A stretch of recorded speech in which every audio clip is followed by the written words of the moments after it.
about the solution to general linear time varying system.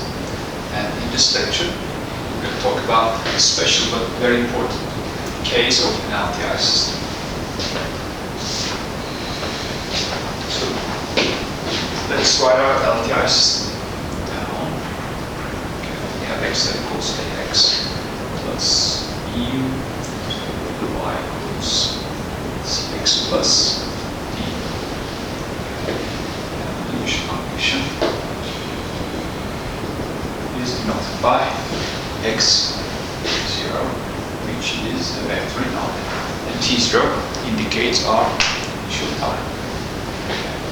So for the LTV case, linear time vector case, these matrices A, B, C, and D, they were allowed to be time varying, but now we're considering the LTI case, which means these matrices A, B, C, and D, they're all constants. Okay. So let's write down the solution first for x of t, and then once we have x of t, it's easy to write down what y of t is. And we know from the LTV case that the solution, the form of the solution, or the expression of the solution, contains or employs a very important object, which we call the state transition matrix. Okay, so let's begin therefore by constructing the state transition matrix for the LTI case. So this is the first question that we will try to answer. What's the state transition matrix for the LTI case? Okay. So let's use the definition that we established for the state transition matrix for the LTV case. Since LTI is a special case, we can clearly use that construction. In other words, let's use or remember Piano-Baker series definition of the state transition matrix. So phi t0 can be constructed through sum of infinite terms, and that sum is called Piano-Baker series. The first entry is the identity matrix. The second entry is this integral from t0 to t, a s1 ds1. Okay, but now a is constant matrix, therefore as1 is simply a. Then we have this third term that contains two integrals, as1 and as2, ds2, ds1, but a is constant, therefore as1 and as2, they're both a's, and so on. Now, since all these matrices, as1, as2, as3, and so on, they're all constant matrices and they equal a, you can simply collect all those matrices and take it outside integration. That allows us to write or rewrite this series as identity plus a t0 to t ds1 plus a squared t0 to t t0 to s1 ds2 s1 and so on. Okay. Now once a's are outside the integration, it's very straight. It's very easy to compute those integrals, because those integrals become just scalar integrations, and we obtain once the following identity plus a times this integral is t minus t0.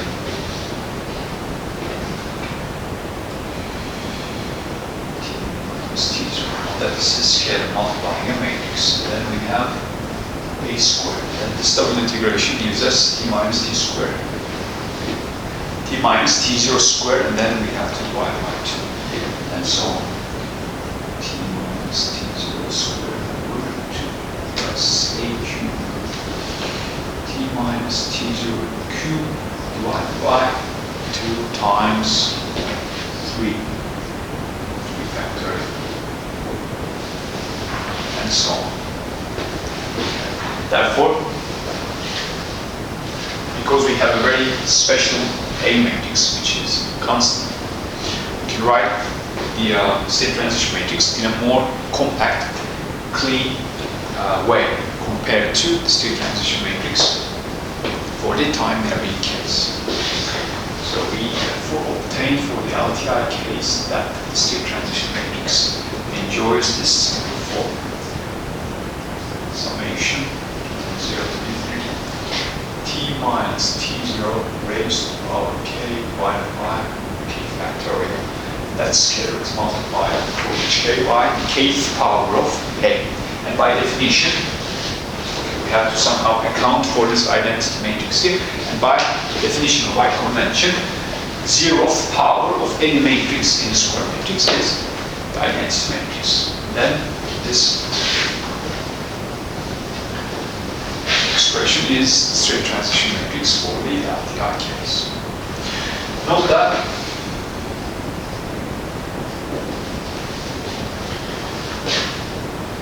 there's another object that's very close related for the state transition matrix of the LTI case. And that object is called matrix exponential.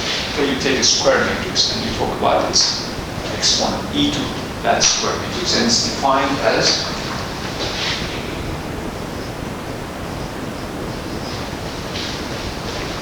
e to the n. Here, suppose m is an n by n square matrix. By definition, this is k equals 0 to k 1 over k factorial and k.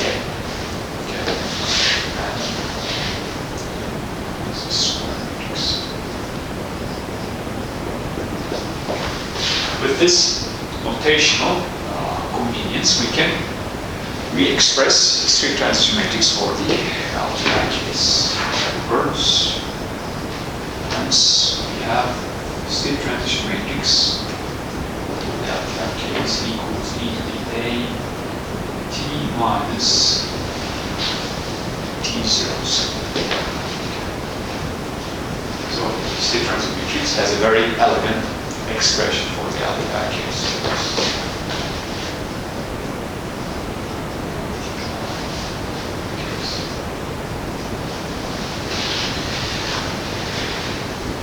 Having obtained the state transition matrix, now we can easily write down the solution again using our findings from the LTV case, general case.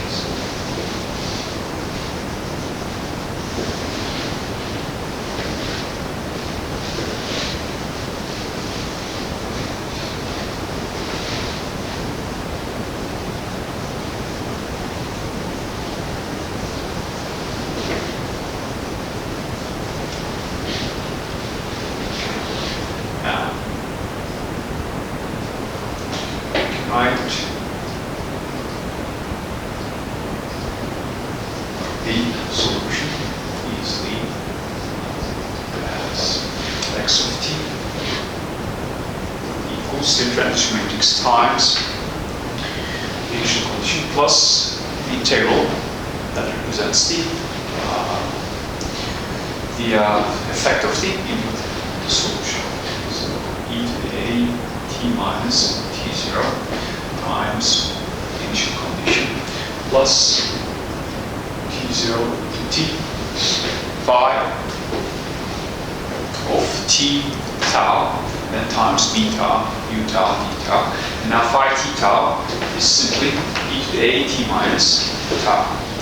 Okay, so that is e to the a t minus tau b of tau, and b is a constant matrix because we consider the LTI case times u tau b tau. So if you have no input, input is 0, then what you have is state transition matrix times the initial condition, just like in the LTI case. And for the output, all you have to do is multiply this by c and add to it e times u of t if you have an absolute. So y of t equals c times e to the a t minus t0 x0 plus c times t0 to t e to the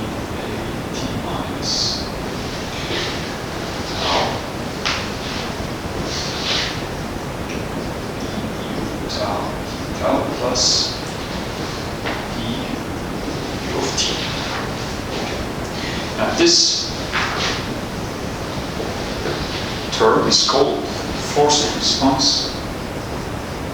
Sometimes it's the response or part of the response due to the input, and this is sometimes called homogeneous response, part of solution due to the initial condition, the initial, let's say, stored energy for some chemical system.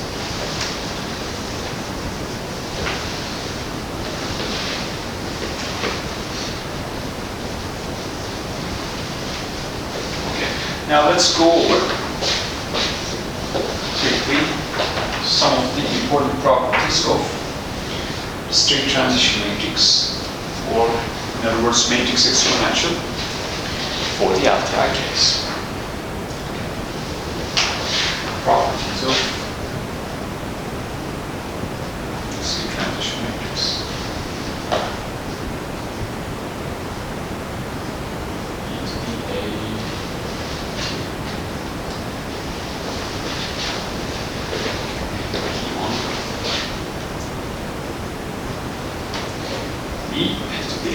This matrix, which is n by n, is the unique solution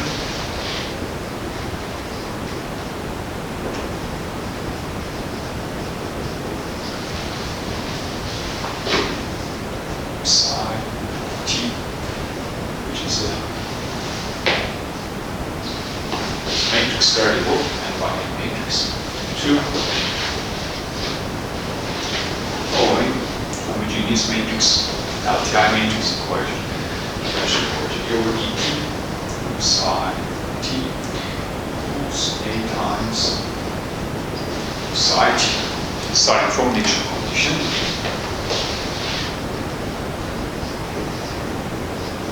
Equals the identity matrix.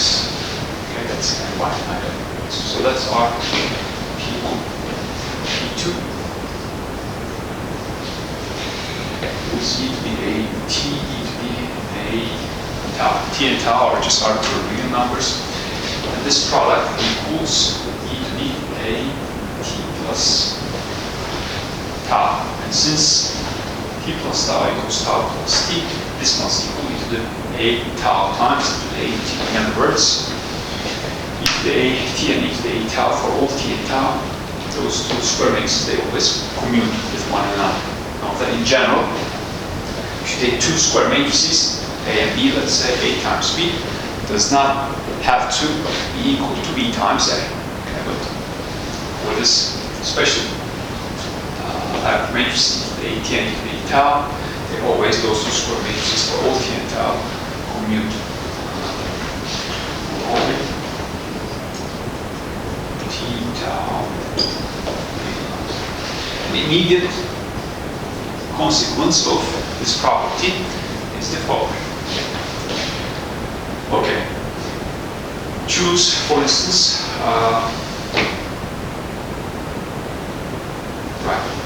choose, for instance, tau equals minus t. Then what we have is e to the a t minus t, t minus t, 0, e to the a0 is, e to the a0 is identity matrix. Therefore, e to the a t times e to the a minus t is identity matrix. Therefore, e to the a minus t must be e to the a t's inverse. Okay, e to the a t inverse equals e minus a t. Okay, so e to the a t, this matrix always is non-singular, regardless of a and regardless of t. For all that, so a t is non-singular, and its inverse equals that. So that's our P3. P4 may sometimes be very handy in certain analysis, and it doesn't have an analogous property for the general LTI case. There exists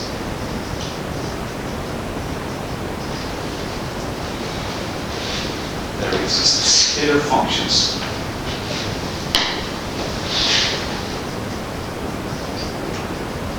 of time. let's call it alpha 0 of t, alpha 1 of t, alpha n minus 1 of t, where n is the order of our system. In other words, e to the at is an n by n matrix. Okay? So we can always find such functions, scalar functions,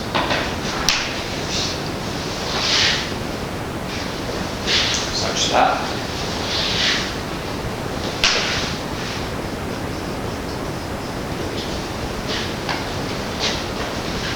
e to the at can be written as this finite sum minus 1 alpha I t times a to the I. Okay. In other words, for any t, for any time t, e to the at can be written as linear combination of powers of a. Okay? And we don't have to go arbitrarily far as far as the powers are concerned. Only it's okay to stop at the n minus first power. Okay? And the zeroth power, remember, is by definition minus.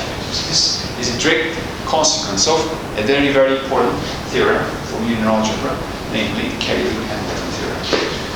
Okay, this follows from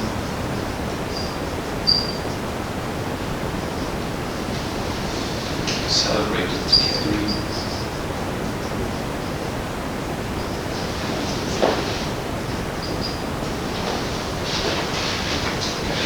And finally, let me squeeze here the last property that we want to emphasize, and it directly follows from the definition, the series definition of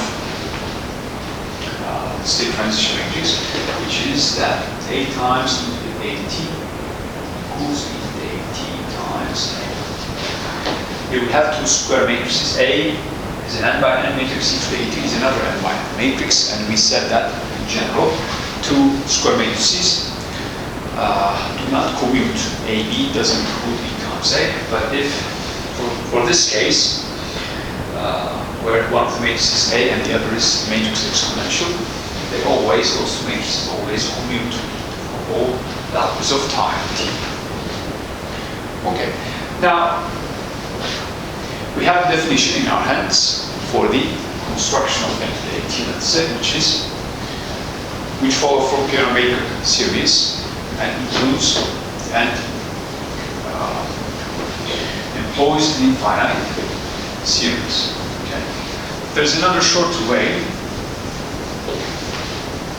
to compute for certain situations, at least, to compute e to the at, and that's by Laplace transform. So let's also visit that important method. Computing e to the at by Laplace transform.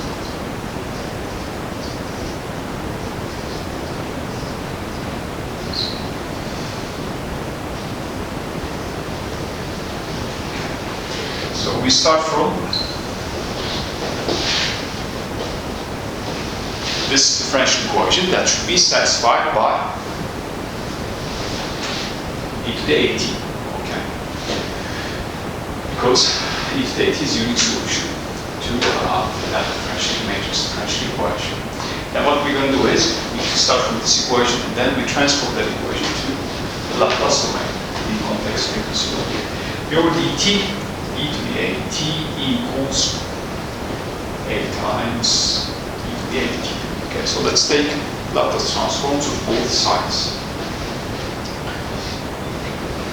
So by taking Laplace transform of both sides, take Laplace transform of this, here with dt to the at. So what we have is this manifests itself in Laplace domain by multiplication by s. So what we have is s times the Laplace transform of e to the at fixed minus the initial condition of e to the at.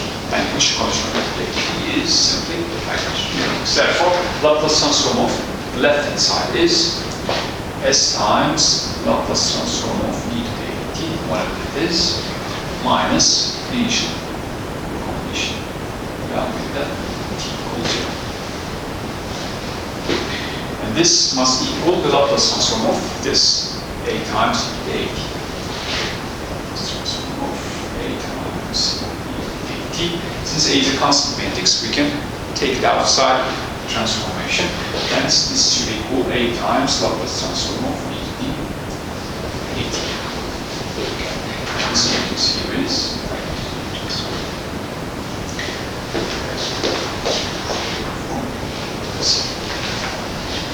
then what? Now let's reorganize this equation, by which I mean collect Laplace transform of e to the at terms on one side. So what we have is Si minus A multiplying Laplace transform of e to the at equals, we take this identity term and throw it to the other side, this identity matrix. Then Laplace transform of e to the at equals inverse of that matrix. So what we do is to get rid of this, we multiply both sides from left by inverse of Si minus A. Therefore, finally, we go back to the time domain. And for that, what we do is we take the inverse Laplace transform on both sides, which would yield e to the at should equal inverse Laplace transform of inverse of Si minus A. E to the at should equal inverse Laplace transform of Si minus A. Inverse, very important identity. Okay.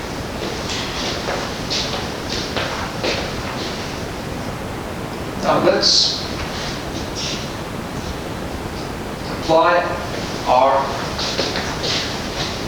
findings, some of these properties, on a very simple but not that trivial example.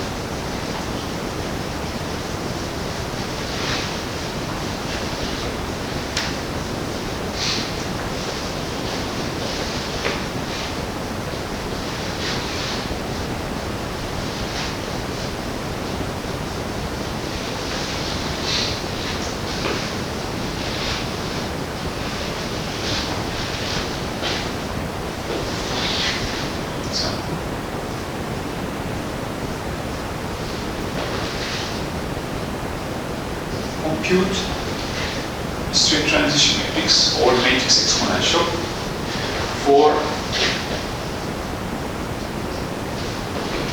this matrix A, 0, 1, minus 1.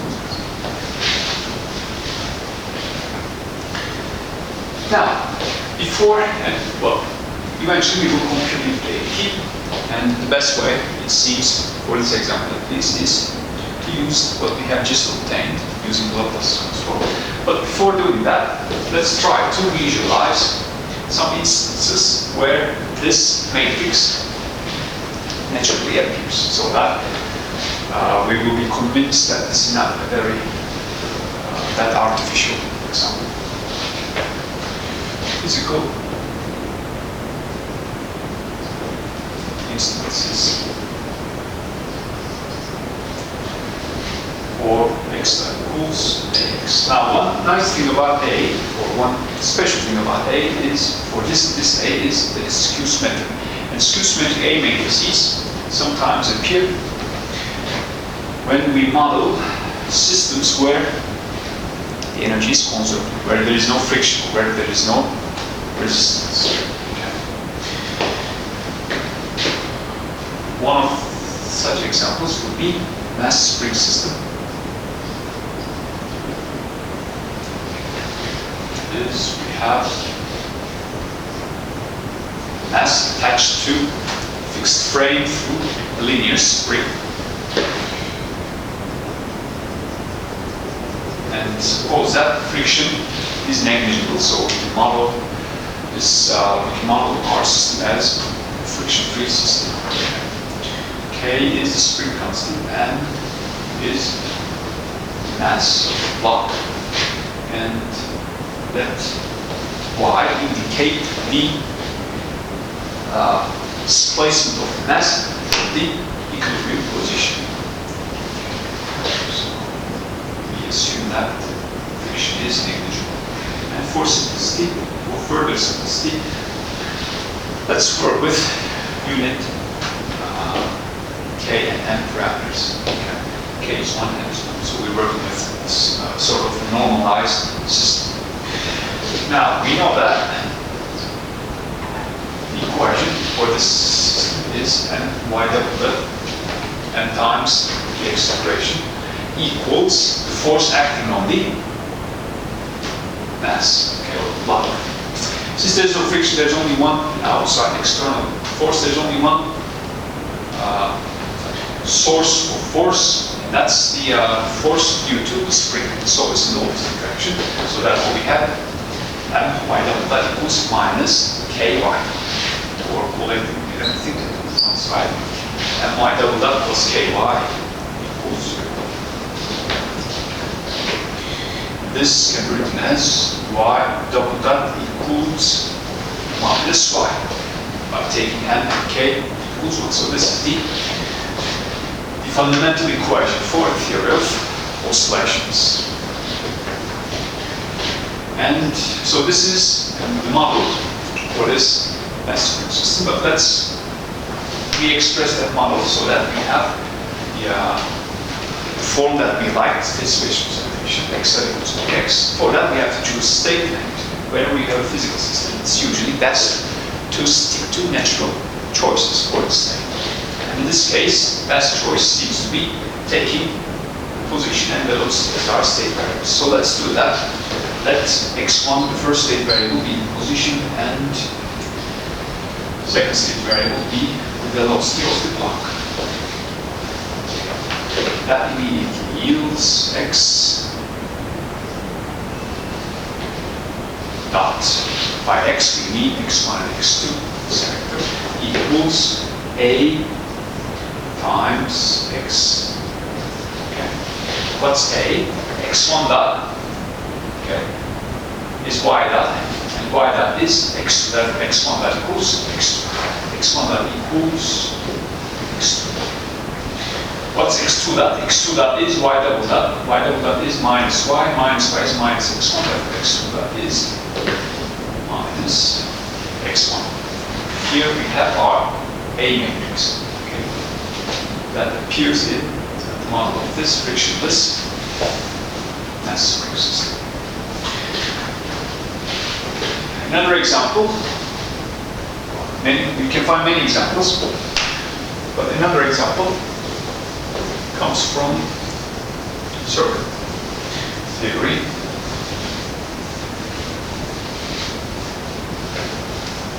Namely, a simple LC oscillator. LC oscillator. Okay. Here we have a mechanical system, and now let's draw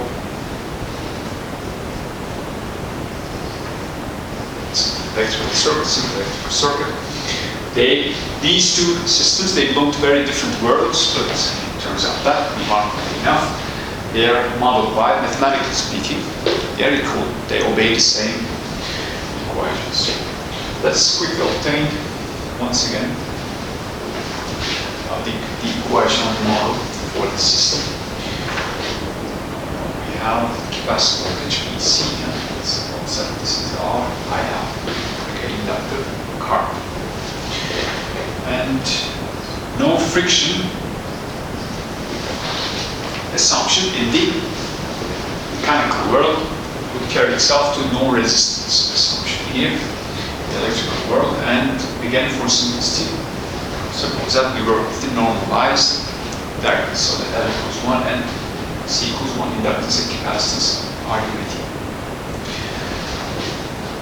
What are the equations for this system? What we have is now IL dot equals by thermal equation of the ideal inductor. This equals the inductor voltage plus minus Vm. And that equals, because they're connected in parallel, that equals the capacitor voltage Vc. So L dot equals Vc. And how about the capacitor? CVC dot, okay, is the capacitor current in this direction, and by KCL, that capacitor current clearly is minus IL.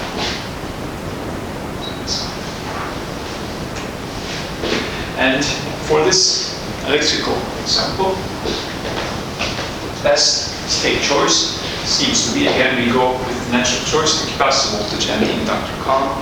So let X1 be IL and X2 be EC. In that case, we once again have X1 and X2. X1, X2. Done. Okay. So this is our A matrix. What's our A matrix? Let's figure it out. X1 dot is IL dot. IL dot is BC. BC is X2. Therefore, X1 dot is X2. X2 dot is BC dot. BC dot is minus IL. Therefore, minus IL is minus X1. Therefore, X2 dot is minus X1. Minus 1. So once again, our A matrix here in this electrical example. Now, still let's postpone our computing utility further and try to figure out certain properties of E to the AT without actually computing it. So here is the question that I want to ask now. What can we say about state transition matrix for this system without computing it?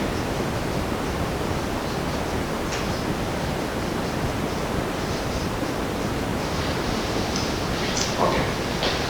So for that, since there is no friction, let's remember the fact that no friction means that the initial energy, total energy of the system, will be conserved for all times. And by total energy, we mean the kinetic energy in the mass plus the potential energy stored in the spring. So, mass spring, in terms of mass spring system, under no friction assumption, implies that mechanical energy must be conserved.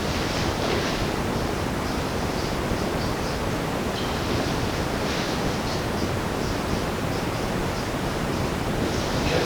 Now let's try to convert this sentence in a more quantitative form.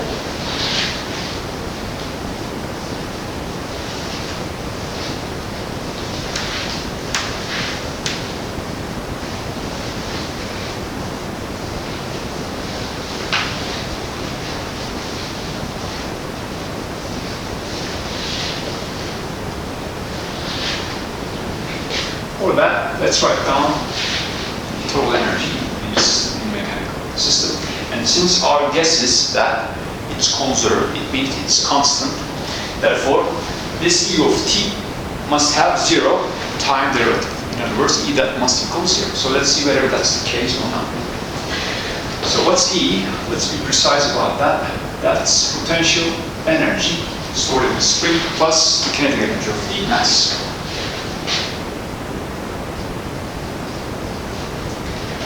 That equals 1/2 k y squared plus 1/2 n y dot squared.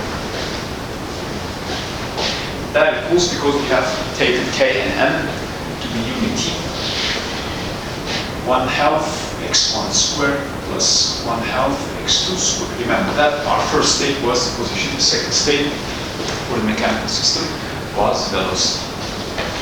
This equals 1/2 norm of x squared. And by norm, we mean x transpose x. Okay. Now let's compute E dot, which we expect to be zero, because we have no friction. And when there's no friction, there's no way that the energy can leak out of the system. And E dot must therefore be zero. This is E of t, 1/2 and then inner product of x of t by itself. E dot, therefore, equals time derivative of this half x transpose times x squared. And that equals x transpose times x dot, or x dot transpose times x. And that equals x transpose times. Now we know that x dot equals ax. So let's write down. Therefore, E dot equals x transpose times ax. Now, since this is scalar, its transpose must equal itself. So let's take the transpose of this guy. What we have is x transpose a transpose x. If this and that are equal to one another, it means that this plus that divided by 2 still equals the rate of change of energy. So let's also write that down. 1/2 x transpose a plus a transpose x. And then this is our A. And it's a skew-symmetric matrix, meaning that the sum of itself and its transpose, which is very clearly seen by its form, is equal 0. Okay, A plus A transpose equals 0. Now, A plus A transpose equals 0. A is a skew-symmetric matrix.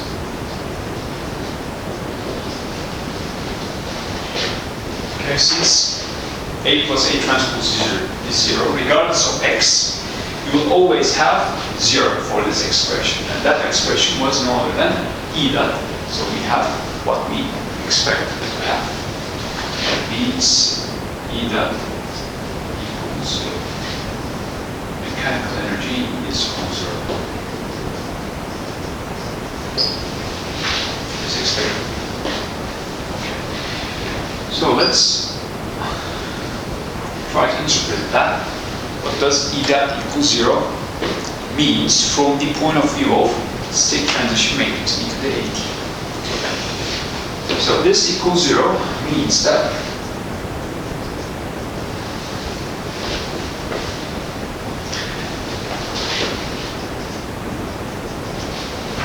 this was the energy, okay, E of t.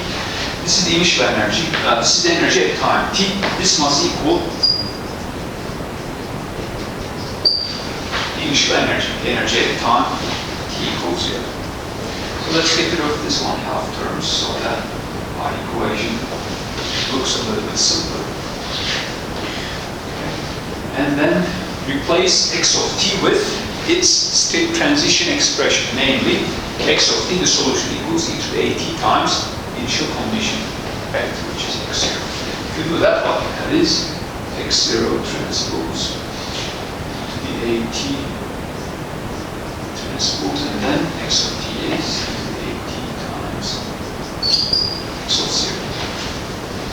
This equals x of 0 transpose x of 0. Let's write this x of 0 transpose x of 0 in this way. X of 0 transpose times identity matrix times x of 0. Okay, let's call this equation star. Now this holds regardless of x of 0. In other words, for all initial conditions, for all x0, this should hold. Okay, namely, here we have the matrix that's time varying. And here we have its transpose, and then you multiply that matrix with this transpose. In general, what you would expect is, again, a time-varying matrix. Let's call this M of t. But in this case, because M of t is symmetric, because this is true for any x0, there's only one way for n of t to be. It's a constant matrix. Moreover, it should equal identity.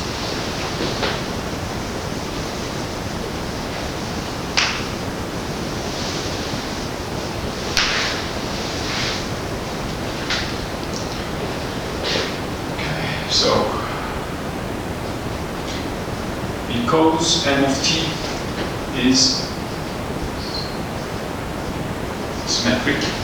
There is some matrix transpose times the same matrix, clearly by construction it's symmetric. Plus, because we can choose any initial condition we want, and still we would have equation star. And finally, plus equation star implies, and it's not difficult to see that. You can consider that as a very simple exercise if you're interested. That would imply that M of t, although it's obtained by the product of two time-varying matrices, this itself is constant. Moreover, it's an identity matrix. That is e to the a t transpose times e to the a t for our special A, which was skew symmetric, equals identity matrix.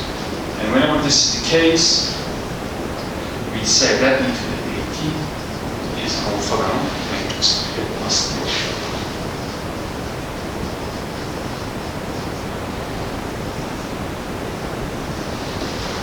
Let's quickly remember the definition of an orthogonal matrix.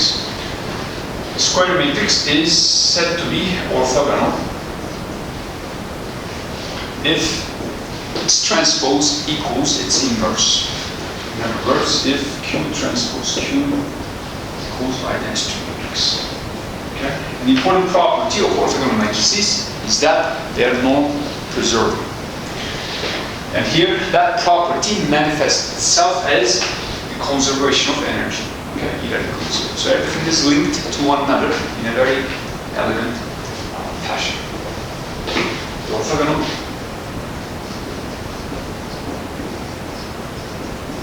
matrices are non-preserving.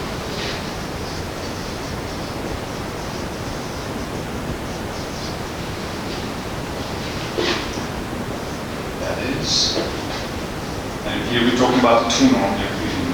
The norm of Qx equals the norm of x for any vector x.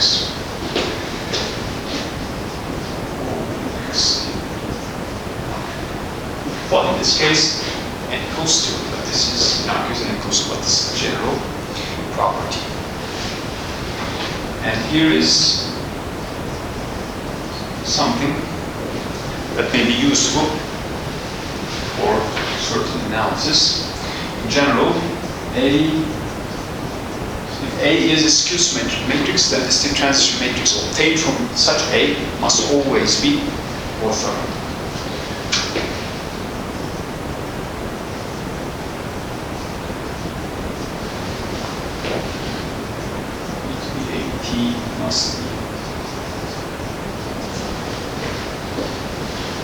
Which is a very simple generalization of what we have just observed.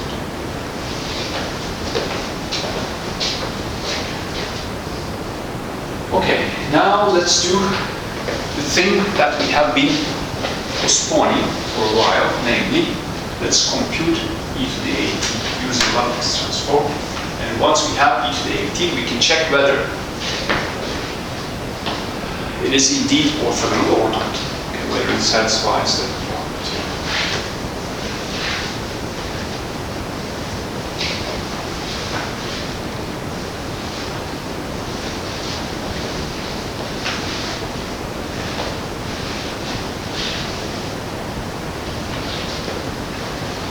Now, finally, let's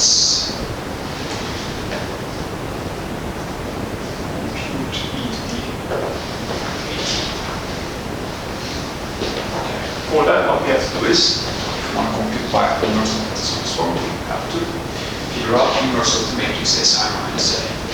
So what's Si minus A? Okay, Si is a diagonal matrix with entries S and S. A is, we know what A is. This matrix is S minus 1S. Now, since it's a 2 by 2 matrix, we can explicitly compute it, easily compute its inverse. Let's do that. S I minus A inverse equals 1 over the determinant, which is S squared minus 1. So that makes S squared plus 1 times E adjoint, which is where we start with diagonal terms, and we negate D anti-diagonal terms.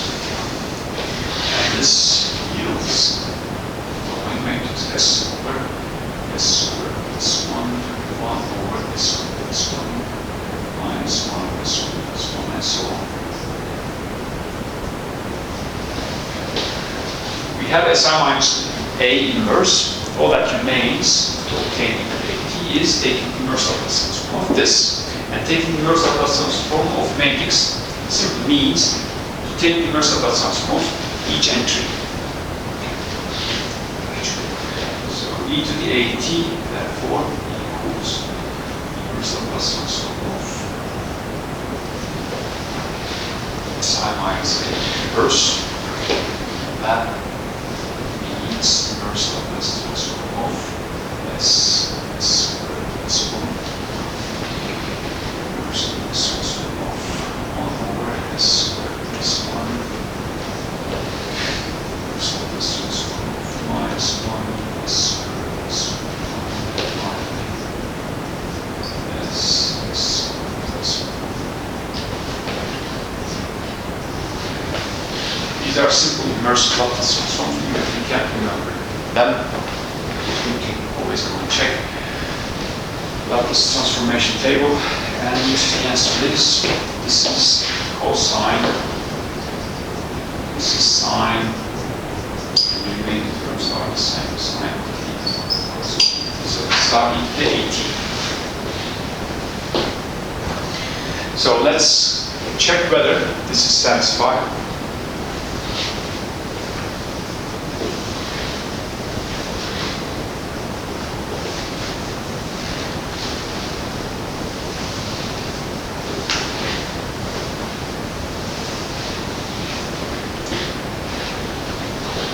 E to the A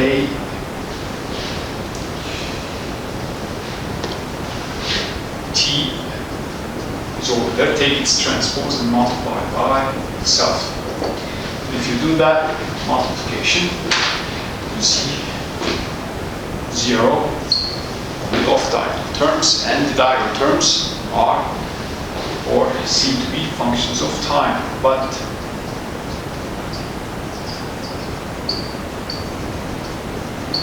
are cosine squared t plus sine squared t. You know that regardless of t, this is always 1. Therefore, we have 1, 1, 0, 0 identity matrix as expected. That is, e to the AT is indeed an orthogonal matrix.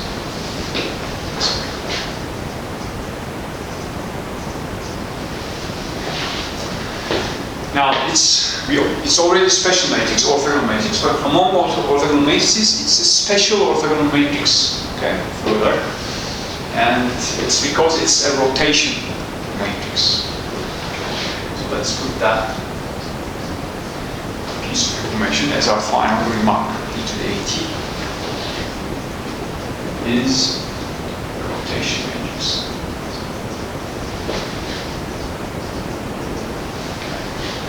So let's visualize this statement here. It means the following. Suppose that okay, we have our system x that equals ax. Okay, x1 is our first state variable, x2 is our second state variable. And what we do is, for instance, we can mark the point which corresponds to our initial condition, x1, 0 and x2, 0. Those are the coordinates, so that's our x of 0. And then, after a while, we start the system. It will be somewhere else. We also mark that point. Okay? And then, after a little while further, it will be somewhere else. And if you mark all those points, you obtain the so-called trajectory of the system in time. Okay? And then that trajectory is called, all those trajectories make the so-called phase portrait of the system. Now, since e to the AT, or state transition matrix, is a rotation matrix, we're now talking about a very special phase portrait, namely, we're talking about circles, okay, concentric circles. So that means if you start from this point, let's say, if this is your x0, okay, x of t will be starting from this point and then moving on this circle, and the radius of the circle clearly equals the initial norm of the x0. And since the rotation is with frequency 1 radians per second, so that means after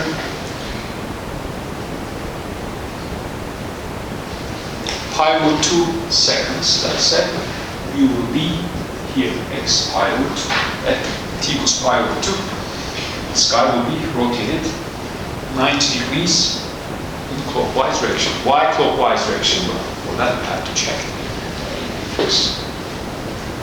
So this is circle with radius r equals the initial.